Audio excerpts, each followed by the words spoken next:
Good morning, everyone. Thank you so much for being here. If I can ask you all to please take your seats so that we can get started.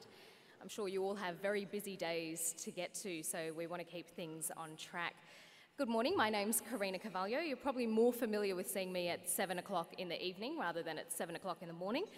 And for those who don't know, that's because I present the ABC News here in Queensland, and I'll be your MC this morning. And it's a very special event that you're here for, the Prime Minister's Federal Budget briefing for the Chamber of Commerce and Industry Queensland. So a very warm Queensland and rather foggy welcome to the Honourable Tony Abbott, Prime Minister of Australia.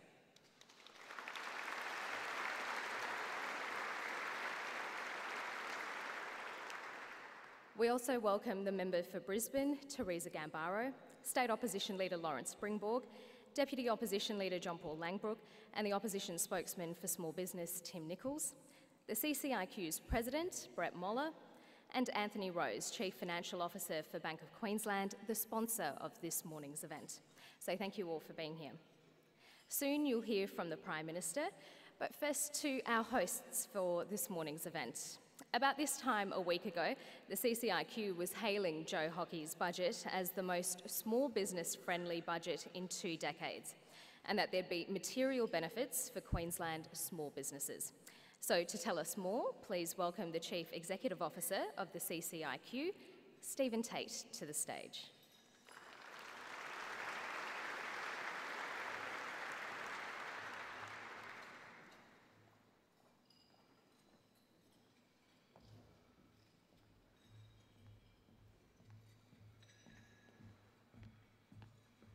A bit of a walk.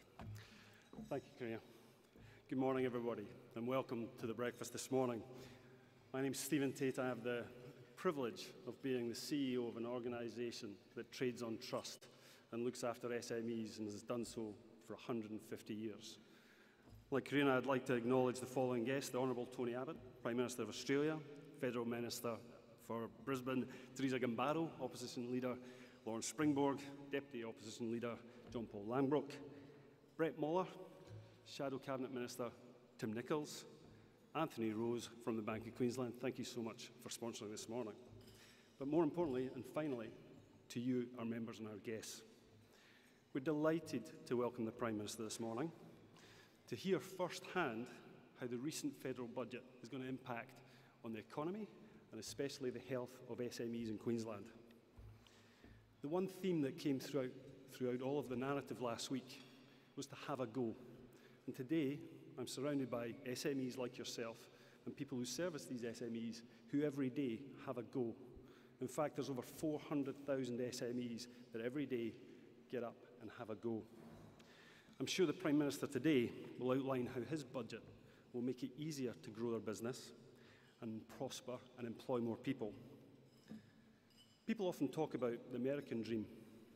Well, as someone who's lived here for 10 years and worked here, I've benefited from living in Australia.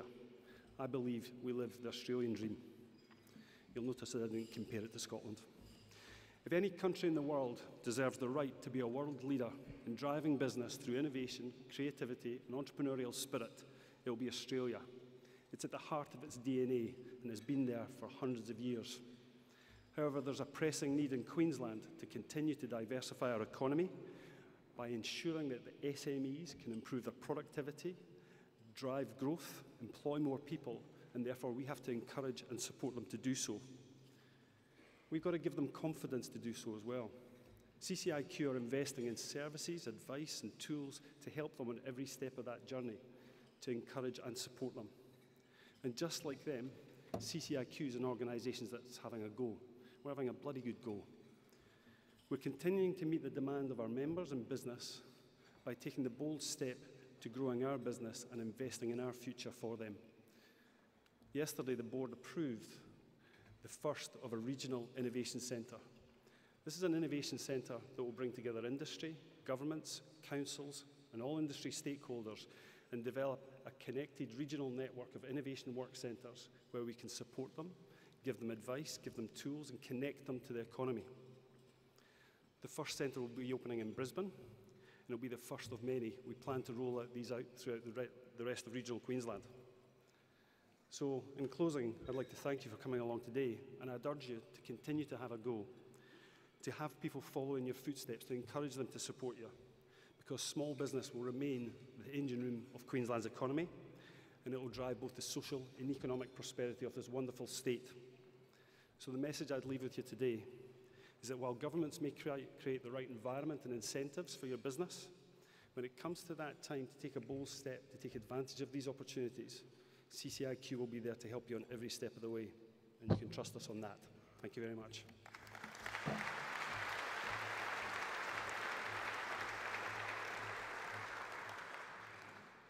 Thank you very much, Stephen. Now, please enjoy your breakfast. Take this time to chat amongst yourselves, to network, to make your way around the room, and we'll be back shortly with the Prime Minister.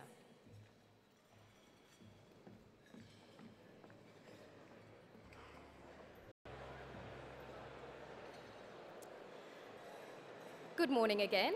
I hope you've all enjoyed your breakfast. If I could ask you to please make your way back to your seats so that we can get started again. Thank you. As I mentioned earlier, this year's budget has been lauded by small business with its 1.5% tax cut and instant tax deductible asset purchases up to $20,000. That particular initiative proved very popular in Monday's Ipsos Fairfax poll, with 81% of respondents applauding the policy. To explain how these measures and others in the budget affect your small business, it's my great pleasure to introduce the Prime Minister, Tony Abbott.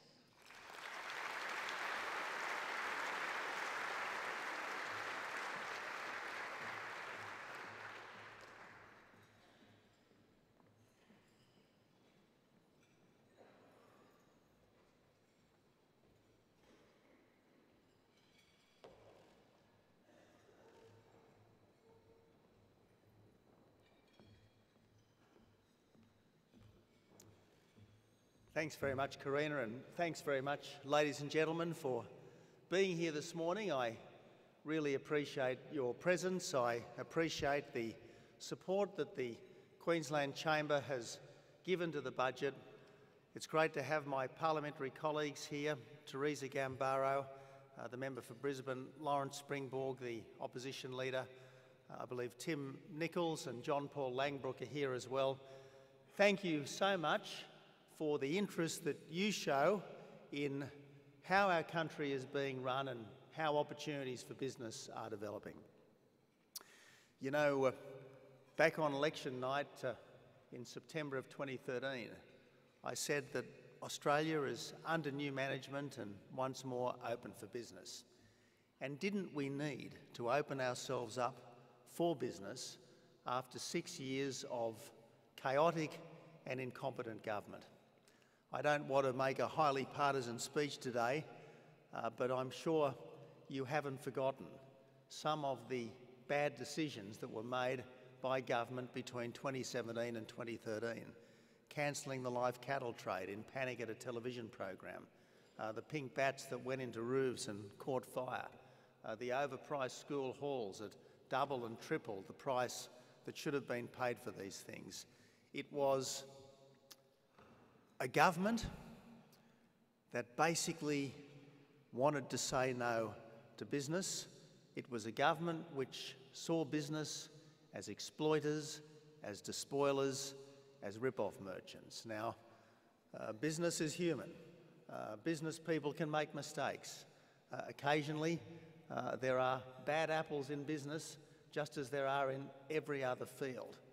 But in the marrow of my bones, I understand, my colleagues understand, that we cannot have cohesive communities without a strong economy to sustain them, and you cannot have a strong economy without profitable private businesses.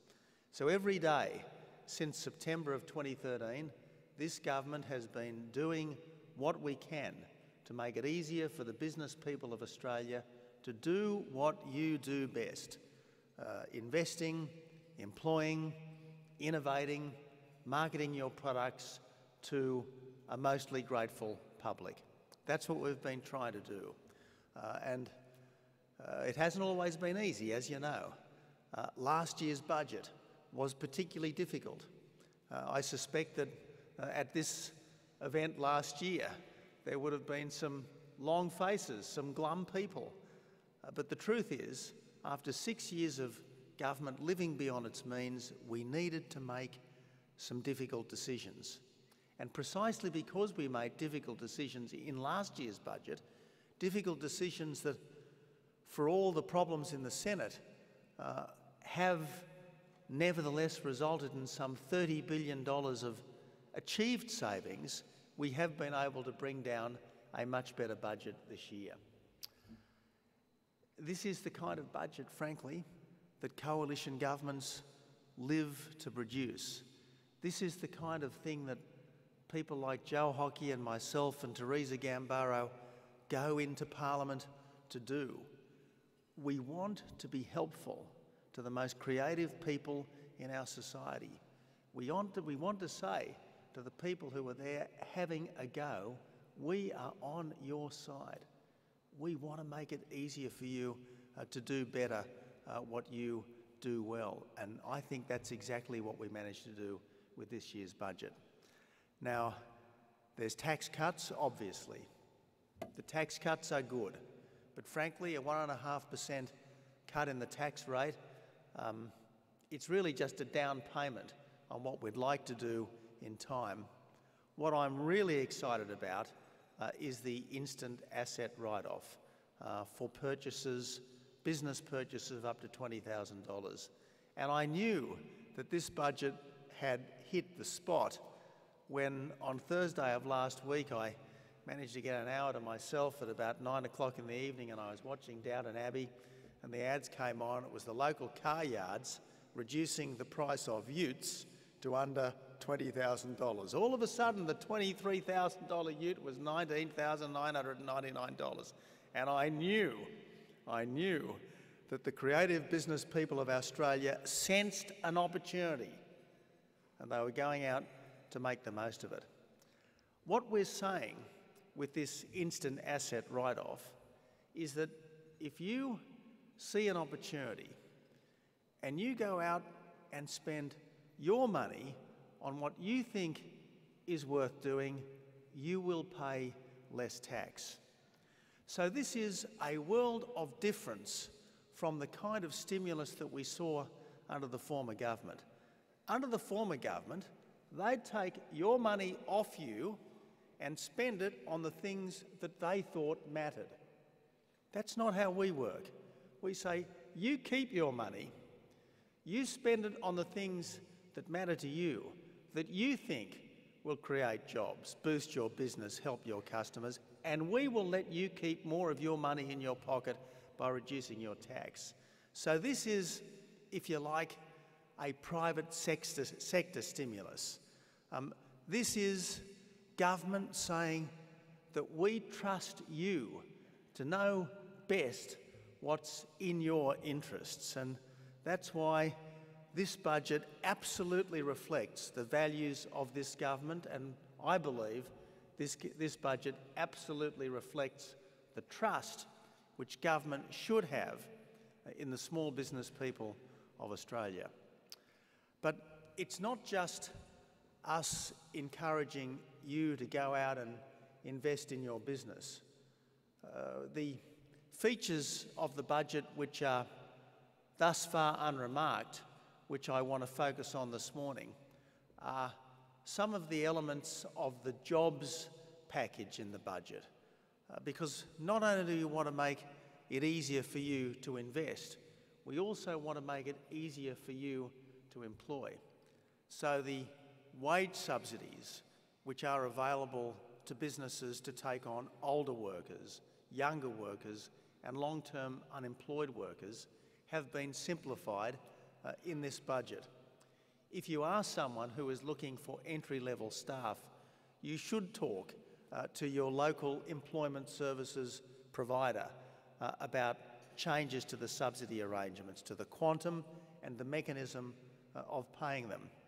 But one thing which has hardly been noticed, which I would like to draw to your attention, is the ability now, as a result of this budget, to actually have work experience provided to your business in a sense at no cost to you.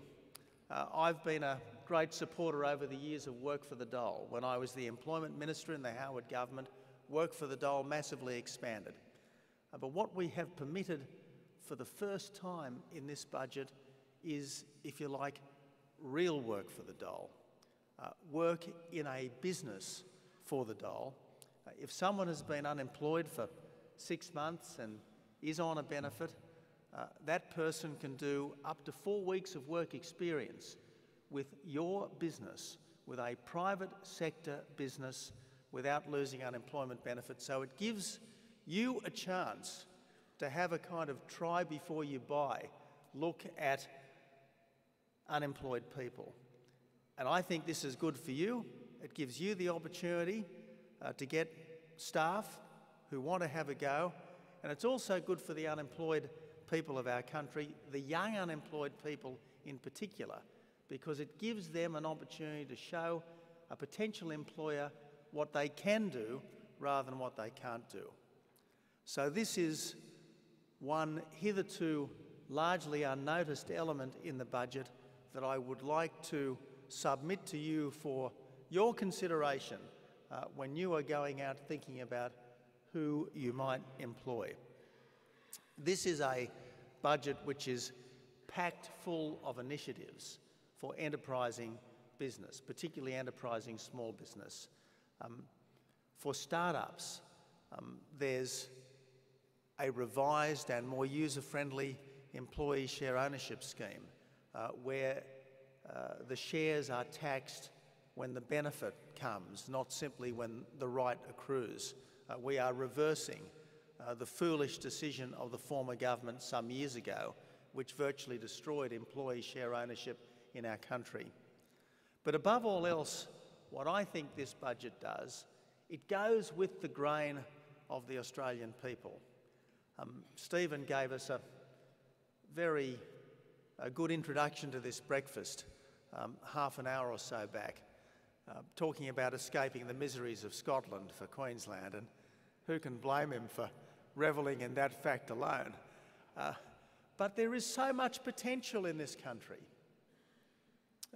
Most of you would remember the G20 here in Brisbane last year. That was an opportunity for us, just for once, to see ourselves the way the world sees us. We tend to see ourselves as having all these terrible problems. The traffic's not good. The government is not as sympathetic as it should be. Some rule that I don't much like has been imposed on me. Life is horrible. Well, sure, there are all these difficulties, and sometimes foolish governments make them worse. And yet, by comparison to any other country on earth, this is paradise. This is absolute paradise. And people come to Australia, they come to Queensland and to Brisbane from all over the world, and they think, it doesn't get better than this. So this is a budget for confidence. It's a budget for optimism. It's a budget for hope. And above all else, as Stephen reminded us this morning, it's a budget for having a go. Occasionally, over the years, I've been asked, what is it that makes Australians special? What are the characteristics of Australians that set them apart from Americans or Britons or Canadians or even Kiwis? And every time I've pondered that question, this is what I've come up with.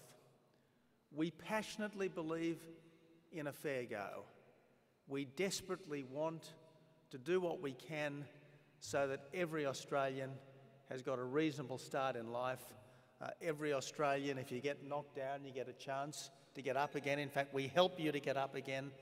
That fair go instinct is deep, deep, deep in our hearts and souls. But the other thing which is deep in us is this instinct to have a go.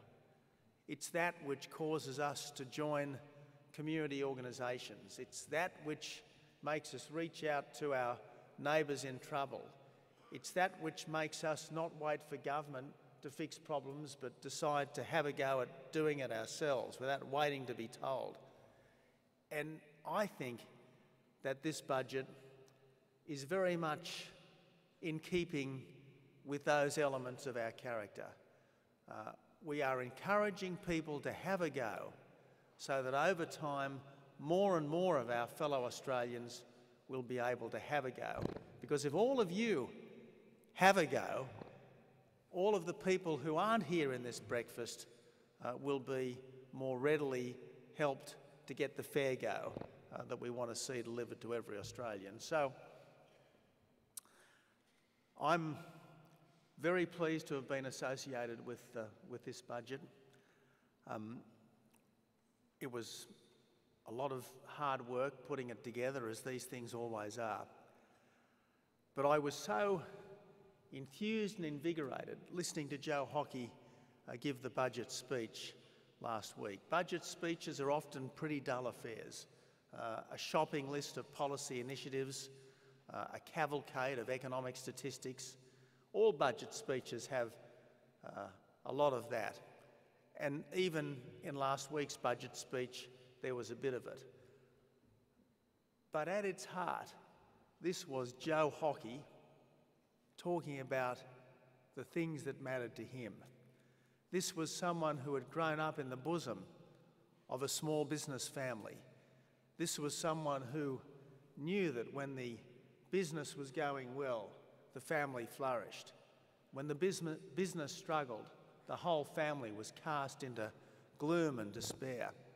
And this was someone saying, I am in the Parliament, I am in the government to do the right thing by all of those family businesses, all of those small businesses that are so much at the heart of the kind of country that we should be. I suspect that, like me, like so many of us in the Parliament, on both sides, we've been a little frustrated. You would have been a little frustrated many times over the last few years, thinking our country is not what it should be right now. We are falling short of the standards which we normally set for ourselves. We are disappointing ourselves. We are not reaching our potential. Well, I want to put all that behind us. I want us to go for it. I want us to grasp the opportunities that are there, beckoning to us, and that's what this budget is all about. So, thank you for being here. I hope that this is the only time in the whole day that you're sitting down, that the rest of the day you're out there looking for opportunities. If necessary, you'll be scouring the warehouses and the showrooms of this great city, looking to invest in those business assets that you need, looking to buy that ute that you've been thinking about, the air conditioning for the shop, the carpet for the warehouse, all of those things that you've been thinking of doing. I hope you go out and do them, please, because if you do, it'll be good for you, it'll be good for our country, it'll be good for everyone. But that's the whole point of being in business. Business is good for everyone. I understand that, you understand that, and it's high time every Australian understood that.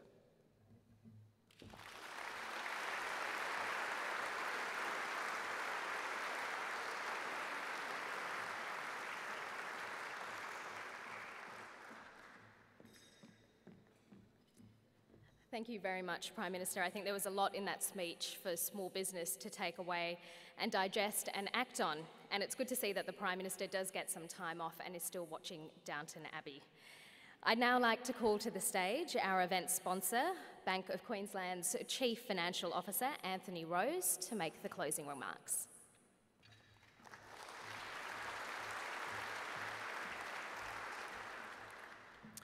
Thank you, Karina. On behalf of the Chamber of Commerce and Industry Queensland and BOQ, I'd like to thank the Prime Minister for taking the time to address this group and give us insight into last week's federal budget.